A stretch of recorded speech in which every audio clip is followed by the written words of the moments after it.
seja muito bem-vindo a mais um vídeo do canal Digital Funciona. E hoje nós vamos começar uma série de vídeos um pouquinho diferente. Talvez você já tenha ouvido falar da minha história no marketing digital. Mas e nas finanças? Quem sou eu? Quem é a Dayana? É a partir de agora que eu vou começar a contar a minha história com as finanças. Eu sou a Dayana, apaixonada por finanças, desde todo sempre. Eu aprendi a dar troco, eu tinha apenas 3 anos de idade, lá na mercearia da minha mãe, lá em Araucária, no Paraná, se você nunca ouviu falar. A cidade fica na região metropolitana de Curitiba, tá? Foi onde eu nasci. E desde muito pequena, muito criança, eu me metia a ficar ali no caixa, porque eu gostava de mexer com dinheiro. Então eu aprendi a dar troco muito cedo, aprendi a fazer a conta de cabeça. E fui desafiada várias vezes pelos clientes que chegavam na mercearia, e sim, eu sempre saí muito bem, porque era algo que realmente eu gostava. Fui crescendo e apaixonada também por esse negócio de economia, de investimentos e tal, e até queria fazer faculdade de economia. Mas acabei fazendo a faculdade de Direito porque eu pensava assim, poxa, acho que vai me dar mais dinheiro, né? Advogado deve ganhar mais. Não concluí a faculdade e só depois que eu fui cair realmente no mundo financeiro. Na época eu não podia pagar a faculdade, não cabia dentro do meu orçamento e eu só fui fazer gestão financeira depois quando eu já trabalhava em banco, porque eu precisava estar pelo menos cursando uma faculdade para eu poder concorrer a uma vaga no processo seletivo para gerente. E foi quando eu comecei a cursar gestão financeira. O curso ele era bem teórico, não tinha nada de prático ali, mas a questão das finanças sempre estava dentro de mim, então eu sempre estudava muito por conta. Depois que eu concluí a faculdade, eu ainda fiz pós auditoria e controladoria, e mesmo tendo trabalhado 10 anos em banco, acredite, bancário não necessariamente sabe mexer com investimentos, tá? Você já deve ter ouvido falar aqueles conselhos, o gerente do banco é a melhor pessoa para te orientar. Não é. Porque a maioria dos gerentes de banco só vão vender o produto que o banco está fazendo ele vender, o que vai pagar a comissão mais alta para ele, tá? Eu já passei muito por isso, então você só aprende a vender exatamente os produtos que vão dar lucro para os famosos bancões, tá? Então não se iluda com essa história que gerente de banco sabe mexer com investimentos, porque não é verdade. Eu tive a certificação tanto do CPA 10 quanto do CPA 20, que são certificações de investimento, porém para comercializar produtos de investimento. Inclusive são certificações obrigatórias para todos que trabalham em banco poder comercializar esse tipo de produto, tá? É uma certificação fornecida pela Ambima, talvez você já tenha ouvido falar. E essa área de investimento sempre me fascinou muito e de um tempo para cá eu comecei a estudar realmente, comecei a procurar, ir atrás, me informar. Não era mais aquele negócio apenas de ver um vídeo ou outro, tesouro direto, não sei o quê. Ações, gente, eu morria de medo de bolsa de valores. Eu achava que todo mundo que entrava na bolsa de valores perdia dinheiro por falta de conhecimento. Então eu fui atrás de conhecimento, que é o que vocês estão fazendo aqui hoje também. Estão vindo atrás de conhecimento. Ano passado eu comecei um MBA em planejamento financeiro e análise de investimentos, porque era realmente o que eu queria aprender até que enfim, aleluia! E aprender exatamente a mexer com todas as opções de investimento, aprender a analisar um relatório, fazer uma análise fundamentalista, o que eram aqueles gráficos de análise técnica. O MBA tinha absolutamente tudo o que eu queria aprender e foi maravilhoso. Eu concluí ele agora, recentemente, e foi o melhor investimento que eu fiz. Por quê? Eu também quero viver de renda, eu também quero ter a minha independência financeira. Eu não quero ficar lá velhinha, com 60, 70 anos, trabalhando no Walmart. Não dá, não tem condições. E a sua aposentadoria, quem cuida é você. Não fique dependente dos outros, não fique dependente do INSS, não fique dependente do Social Security se você está aqui nos Estados Unidos. A sua independência financeira, quem tem que ir atrás é você. E a partir de agora, numa série de vídeos, eu vou começar a dividir o meu conhecimento com vocês para que vocês também aprendam a administrar o próprio dinheiro, tá? Isso virou um hobby para mim. Não, eu não vou voltar a trabalhar em banco, não, eu não quero trabalhar na área de finanças, mas é apenas um hobby realmente e eu vou começar a dividir esse conhecimento com vocês. E hoje nós vamos começar pelo início de tudo, a tal reserva de emergência, tão necessária que nós vamos começar com isso, tá? Eu sei que você talvez já tenha ouvido falar da importância, já sabe que ela existe, mas bem provável você não tenha a sua ainda. Ou ela está mal aplicada, ou talvez você nem tenha ela completa ainda, porque você achou que era só guardar um dinheiro. Então, vamos começar pela reserva de emergência a partir de agora. E se você está chegando agora nesse canal, já se inscreve aqui, porque nós vamos falar tanto da forma de você ganhar dinheiro, como da forma de você administrar o seu dinheiro, tá? Então já se inscreve aqui, deixa o seu like para não perder nenhuma atualização, tá? E para que serve a tal reserva de emergência? Muitos já ouviram falar, sabe da importância, sabe que tem que ter, mas muitos não têm e nem sequer tentaram fazer. E para que serve a reserva de emergência? Adivinha só? Para emergências, é isso mesmo, o óbvio precisa ser dito, tá? É um carro que quebrou, um dente que precisa ser arrancado, um cano que estourou dentro de casa e você talvez não tenha seguro que cubra isso e principalmente caso você fique sem renda por algum motivo, parou de trabalhar, foi obrigado, doença grave, alguma coisa assim. Igual aconteceu comigo esse ano, eu fiquei 2 meses sem trabalhar, sem poder trabalhar por um problema no meu braço. Isso eu conto lá na minha história do marketing digital. Então, foi esses 2 meses, o que me salvou foi a minha reserva de emergência. Eu tive que resgatar sim e depois repor, tá? Se você fez algum saque da sua reserva de emergência, você tem que repor. A reserva, ela sempre tem que estar lá intacta. E para que você não deve usar a sua reserva de emergência? Trocar de carro, comprar o iPhone do ano, acabou de ser lançado o 16, fazer uma viagem a passeio, comprar uma cafeteira nova igual eu acabei de comprar. Não, essas coisas não são emergência. Então você não tem que usar o dinheiro da sua reserva de emergência para suprir desejos supérfluos, coisas que você não planejou. Não é isso. Coisas que você tem que comprar, você tem que fazer uma meta específica para isso, tá? Sua reserva de emergência, ela tem que ser intocável. Ela, principalmente, quando eu vou falar aonde você vai deixar o dinheiro depois, tem que ser algo que não esteja tão fácil acesso assim para você ficar resistindo à tentação de ficar usando esse valor a gastar com coisas desnecessárias. A reserva de preferência, ela tem que ser intocável. Você sabe que ela existe, mas você vai esquecer da existência dela. Só se usa em caso de emergência. Afinal, como que você vai calcular quanto você tem que ter nessa reserva de emergência, tá? Primeiramente, você tem que fazer uma lista de todos os seus gastos necessários para a sobrevivência, tá? Pensa assim, perdi o emprego, caso você seja um CLT da vida aí. O que eu tenho que pagar? Você tem que pagar o aluguel que você tem que morar, ou a parcela da casa, se você tiver uma prestação, um financiamento habitacional. Você tem que ter o custo de energia, custo de água, custo de internet, supermercado, você tem que se alimentar. Então, são as despesas essenciais. Seguro de carro, parcela do carro, senão você vai ficar sem carro, vão tomar seu carro se você não pagar. Então, tudo isso são seus gastos essenciais, tá? Se você tiver plano de saúde, entra nessa conta também. Seguro, seja seguro de vida, qual for o tipo de seguro, também entra nessa conta. Porque se você deixa de pagar, você vai deixar de ter essa cobertura. Então, a ideia é que a sua reserva supra todos os gastos essenciais. A ideia da reserva é, caso você fique sem renda, você não se endividar. Então, por isso que você tem que ter um valor suficiente que cubra todo esse tipo de despesa. Mas o que não entra nas despesas essenciais? Raciocina comigo. Se você tiver numa emergência financeira, qual que é a primeira coisa que você tem que fazer? Cortar os supérfluos. Então, nada de saidinha, nada de passeio, nada de comer fora. Então, esses valores não entram no cálculo da sua reserva. Porque se você passar por uma emergência financeira, é óbvio que esses gastos são os primeiros que você tem que cortar. Porque você vai ter que cortar a despesa. Então, você começa por aí.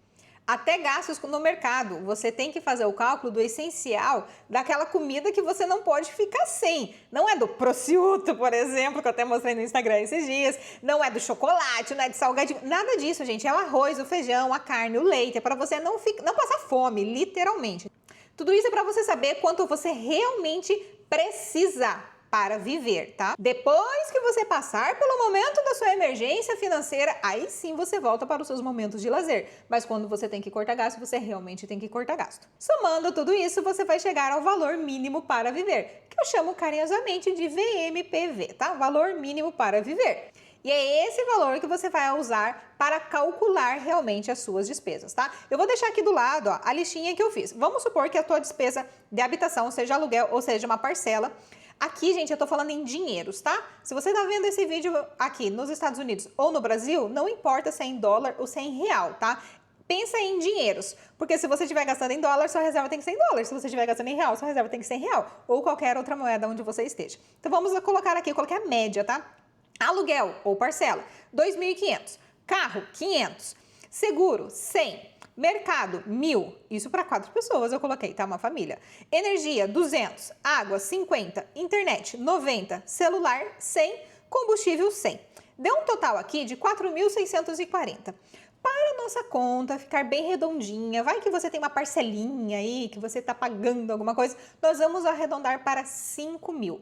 E sim, o que eu falei da família, o cálculo da sua reserva ela tem que ser familiar, tá? Porque se você é o responsável financeiro pela sua casa e você fica sem renda, tá todo mundo no mesmo barco. Se você é casado e as duas pessoas trabalham, seja o marido, seja a mulher, os dois podem compor essa reserva juntos. Aí vai de como vocês dividem as despesas de casa, tá? Pode ser que cada um pague ali a sua parte, ou pode ser que seja tudo junto e misturado. Aqui em casa sempre foi tudo junto e misturado, então a nossa reserva ela é conjunta. Então você tem que fazer esse cálculo do total das despesas da família para que todos que contribuem com a renda, contribuem com o pagamento de tudo, esteja tudo junto, tá?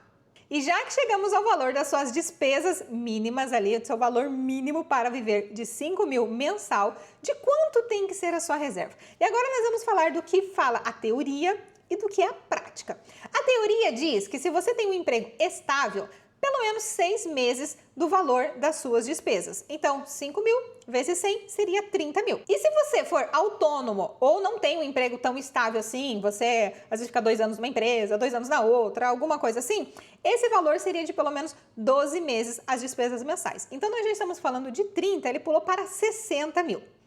Agora vamos para a prática e aí vem também a minha visão sobre a reserva financeira. Alguém que já estudou bastante, já ouviu várias opiniões diferentes de profissionais da área e é o que eu faço comigo também. A minha visão de uma reserva prática, que é palpável, que eu sei que vocês vão conseguir montar ela, porque não adianta eu vir aqui falar para vocês, tem lá 12 meses das suas despesas. Vai ficar tão longe até você juntar esse valor que você vai desanimar no meio do caminho e não vai fazer. Então, qual que é a minha prática, minha visão prática disso? 3 meses, tá? 3 meses de reserva de emergência de liquidez imediata. Nós já vamos falar sobre liquidez, não se preocupe. Então, no nosso valor de 5 mil mensal, vezes 3, 15 mil você tem que ter assim, disponível, tá? Porque se alguma coisa errada acontecer, que dê tudo errado, que em 3 meses você não consiga nenhum tipo de renda, fique totalmente do zero, você tem pelo menos 3 meses de tranquilidade com a sua reserva de emergência.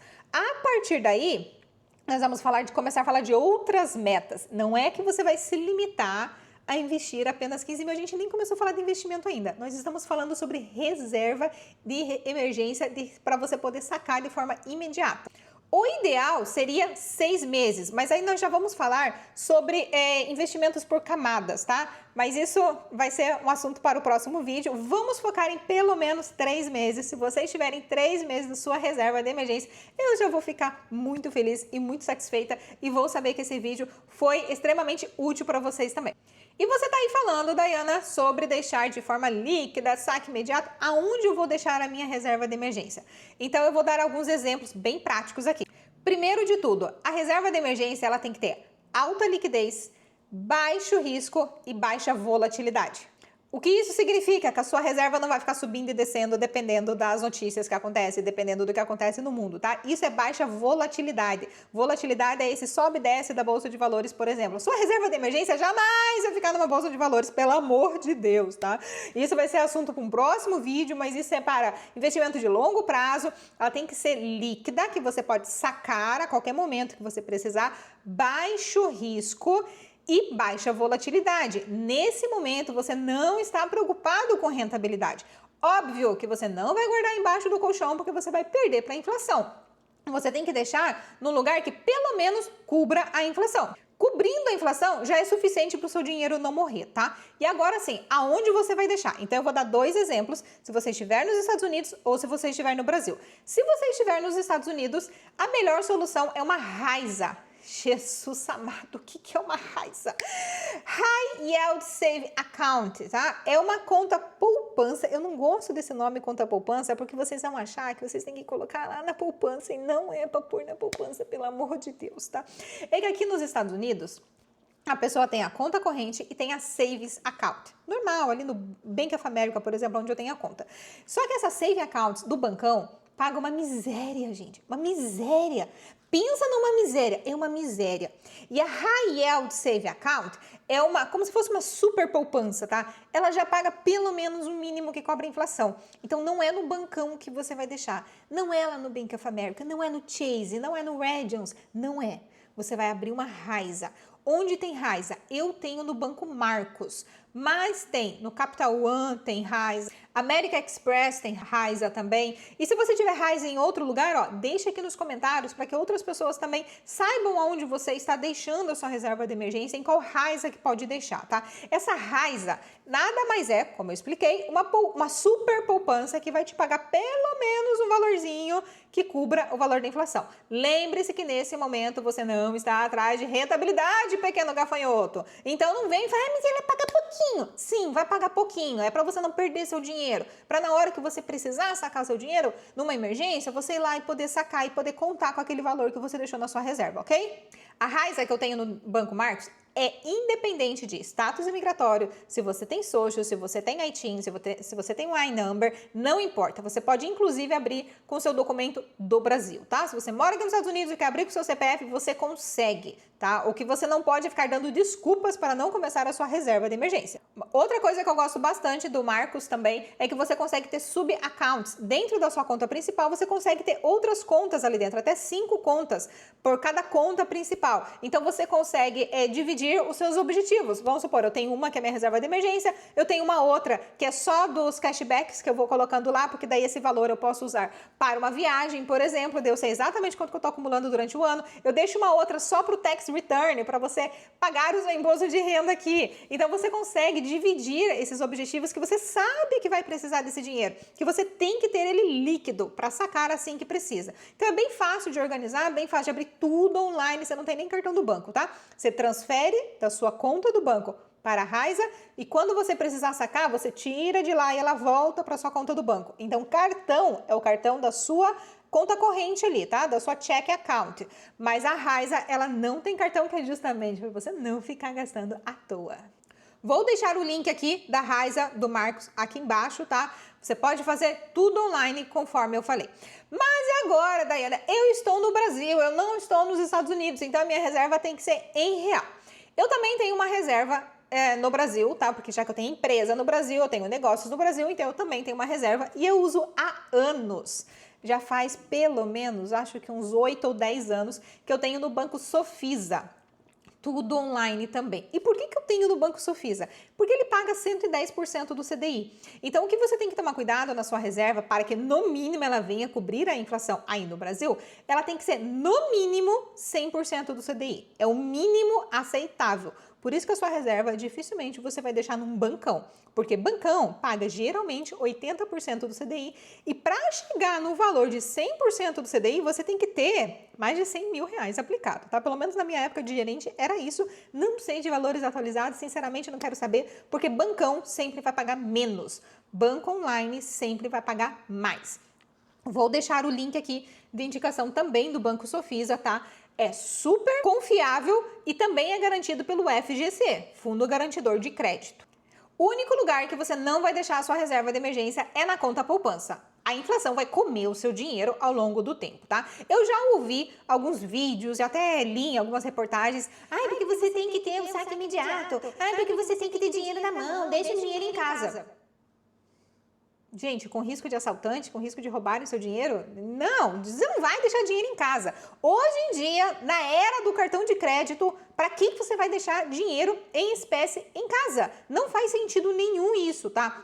Seu dinheiro tem que ficar no banco. Qualquer aplicação no CDB, os saques são em dias úteis, em horário bancário. Ai, mas e se eu precisar de dinheiro no final de semana? Aí você usa o seu cartão de crédito, meu querido. Por quê? Cartão de crédito tá aí para isso. Eu duvido que a sua despesa inesperada, que você não vai ser algo que você vai gastar no shopping no final de semana, vai acontecer no final de semana que você não consiga passar um cartão de crédito.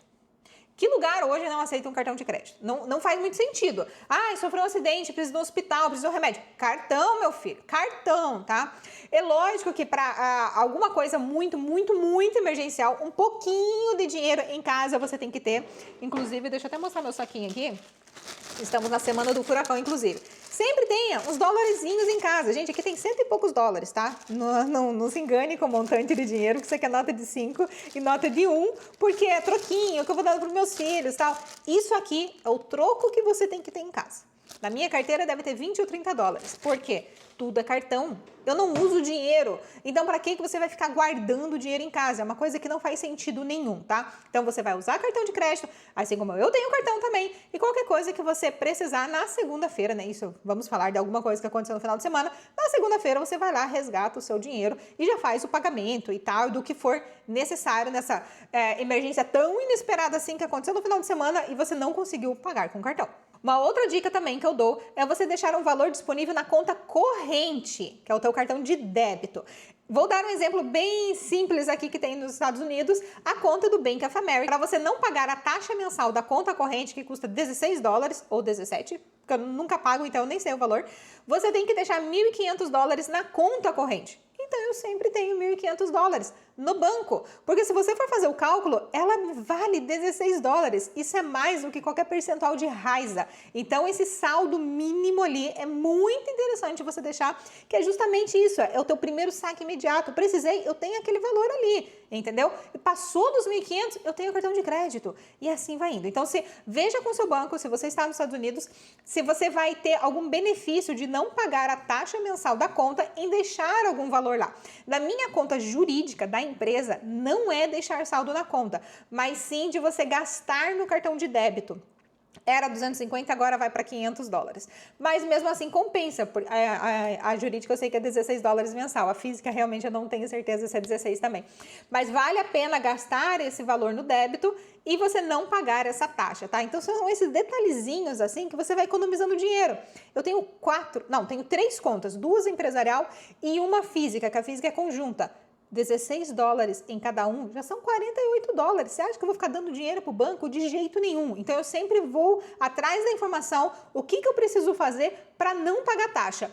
E eu vou fazer para não pagar taxa. Os bancos online aí do Brasil que eu mencionei, Banco Sofisa não tem taxa de manutenção de conta corrente, Banco Inter também não tem, Nubank também não tem. Posso deixar na caixinha do Nubank? Pode, se você já tem conta lá, é melhor deixar na caixinha do Nubank, só que o Nubank eu acho que ele paga 100% do CDI, tá? Eu até teria que ver isso, mas não tenho certeza. Eu tenho conta no Nubank, mas eu não deixo valor lá e no Inter também não deixo, porque no Inter eu sei que é menos, no Inter eu acho que é 102. E se o Sofisa me paga 110 e eu nunca precisei tirar o dinheiro de lá, para que eu vou deixar no 102% se eu posso deixar no 110%, né? Então, assim, são detalhezinhos que você vai aprendendo, aí você fica assim, ai, mas são centavos de diferença.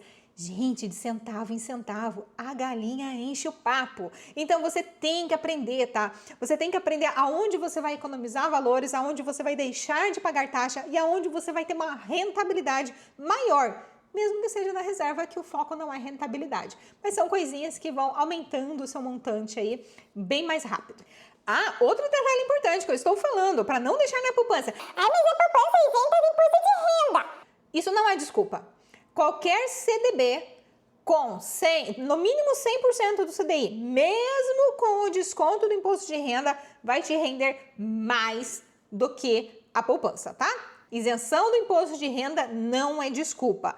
O que você não pode é usar a sua preguiça como desculpa, tá? Então não seja preguiçoso, abra uma conta aí no banco online e deixa num CDB aí de 100 ou 110%, que é o que eu recomendo, querendo ou não, né? 10% a mais que você ganha todo mês. O Selic, talvez você já deva ter ouvido falar, para deixar a reserva de emergência no Tesouro Selic. Pode sim também ser uma opção, mas ele também só vai funcionar em dias úteis e ele equivale a 100% do CDB. Só que ele tem um agravante que acima de 10 mil reais você vai pagar a taxa de custódia a cada 6 meses. Então acaba sendo uma despesa a mais que num CDB você não tem. Aí você vai ter um CDB a 110% que não tem essa taxa, vai ter imposto do mesmo jeito, imposto de renda do mesmo jeito, não tem taxa de custódia acima de 10 mil. Então, assim, eu não vejo vantagem em deixar no Tesouro Selic, tá? Eu tenho um valor no Tesouro Selic, mas ele é para um outro objetivo, que isso eu vou falar num vídeo lá na frente, quando eu estiver falando de opções. Nossa, Dayana, você está falando de opções, ainda estamos lá na reserva de emergência. Pois é, eu tô falando que vai ser uma sequência de vídeos bem boa por aqui pra gente conversar. Temos muito assunto para falar, mas a gente tem que começar pela base. E talvez você esteja se perguntando agora, como eu vou fazer para formar a minha reserva? Eu não tenho nada ainda, estou começando do absoluto zero. E malemar meu dinheiro dá para pagar as contas do mês. Então vamos lá. Primeira coisa é você cortar gastos supérfluos, tá? Porque se você não está ganhando o suficiente para cobrir as suas contas, você tem que diminuir as suas contas. Não existe mágica. Ou você tem uma renda extra, ou você diminui as contas. Mas essa balança tem que equilibrar, senão você vai viver endividado. Eu vou colocar aqui alguns exemplos na tela, eu vou olhando aqui as minhas anotações. Então, qual que é o ideal? E eu gosto muito dessa regra do 70-30, que é com 70% do que você ganha, você vive, e 30% você investe. Ai, meu Deus do céu, mas 30% é muita coisa. Comece, nem que seja com 10%, nem que seja com 20%, mas você tem que começar de alguma forma. Não é todo mês que eu consigo investir 30% do que eu ganho. A minha renda ela é variável, eu não tenho salário fixo, mas pelo menos 20% todo mês eu invisto. Então você tem que ter essa constância. E investir é um hábito, você se pagar é um hábito, que isso eu até vou falar num próximo vídeo também. Então comece, pelo mínimo valor que seja, mas comece para isso se tornar um hábito. Não importa se você vai começar com 10%, 5%, o que seja, mas saiba que quanto menos você começar, mais vai demorar para você atingir os seus objetivos, tá? Então lembra do nosso exemplo da nossa reserva lá de 15 mil, que é o que você tem que ter. Se você tem uma renda total de 8 mil e você tem despesas de 5 mil, então tá sobrando 3 mil todo mês. Se o seu objetivo é ter 15 mil na reserva, vai demorar 5 meses para você atingir o valor. Você vai guardando 3 mil todo mês, em 5 meses você vai conseguir atingir os 15 mil. Se você for investir apenas 1.000 todo mês, reservar esse valor ali para a sua reserva de emergências, vai demorar 15 meses. Tá vendo como é importante você começar com o valor maior possível para você tirar essa parte da reserva de emergência da frente, conseguir montar ela o mais rápido possível para depois você poder começar a pensar em investimento. Se você investe 2 mil todo mês, ela vai demorar 7 meses e meio. Então, olha, eu trouxe 3 exemplos, 5 meses, 7 meses e meio ou 15 meses. Então, isso nós estamos falando de uma renda total de 8 mil. É lógico que eu sei que as realidades são diferentes, então tudo depende da tua realidade, depende também do seu cálculo das suas despesas, porque talvez a sua despesa não seja 5 mil igual no exemplo que eu dei, seja menor ou seja maior. Então, tudo isso você tem que aprender a calcular para você começar a montar a sua reserva o quanto antes e ter ela montada o quanto antes. Por isso que eu gosto dessa reserva super realista de 3 vezes as suas despesas mensais. Adianta eu vir aqui falar para vocês que vocês têm que juntar 12 meses, que vai lá dar 60 mil. Aí você consegue guardar 1.000 todo mês. Você vai demorar 60 meses, 5 anos para montar a sua reserva de emergência? Não dá, gente. Então a gente tem que ser prático, tá? Então vamos falar a realidade, exemplo real, vida real. A expectativa é uma, a realidade é outra. Então vamos começar com esses valores mais baixos para que você torne isso um hábito. Agora, se você gasta 5 mil todo mês e você tem uma renda de 4 mil, você está numa big trouble aí, hein? Temos um problema. Então você tem que resolver isso, seja reduzindo as suas despesas ou seja aumentando a sua renda. O que é possível também, tá? Às vezes você está num algo momentâneo, que as suas despesas continuam a mesma coisa e a sua renda diminuiu por algum motivo. Aí, ó, se você tivesse a sua reserva, você já não estaria num problema. Mas se isso está virando uma constante na sua vida, é hora de rever as coisas. Planejamento financeiro é extremamente necessário aí e tudo começa anotando todas as suas despesas para ver o que você pode reduzir. Passe anual da Disney. Se eu não posso pagar, então eu não posso ter. Se você não tem dinheiro para pagar, então você não tenha. Se você está endividado, se você está gastando mais do que você ganha, então você não vai no restaurante, vai comer em casa, vai economizar. Você tem que cortar despesas, tá? Isso é extremamente necessário para um planejamento financeiro decente e você não viver endividado. Depois que a sua reserva de emergência estiver ok, aí sim nós podemos pensar nos próximos passos para a sua caminhada de investimentos rumo à sua liberdade financeira, que é o meu grande objetivo, mas isso vai ser assunto para um próximo vídeo. Espero que vocês tenham gostado, ó. Dá um like aqui nesse vídeo, se inscreve no canal, porque o nosso objetivo aqui maior é te ensinar a ganhar dinheiro, ganhar mais dinheiro e também te ensinar a cuidar do seu dinheiro. Se tiver alguma sugestão, elogio, reclamação, pode pôr aqui também, não tem problema. E assim a gente vai trabalhando para que os próximos vídeos venham ser cada vez mais úteis para vocês também, tá? Tchauzinho, até o próximo vídeo.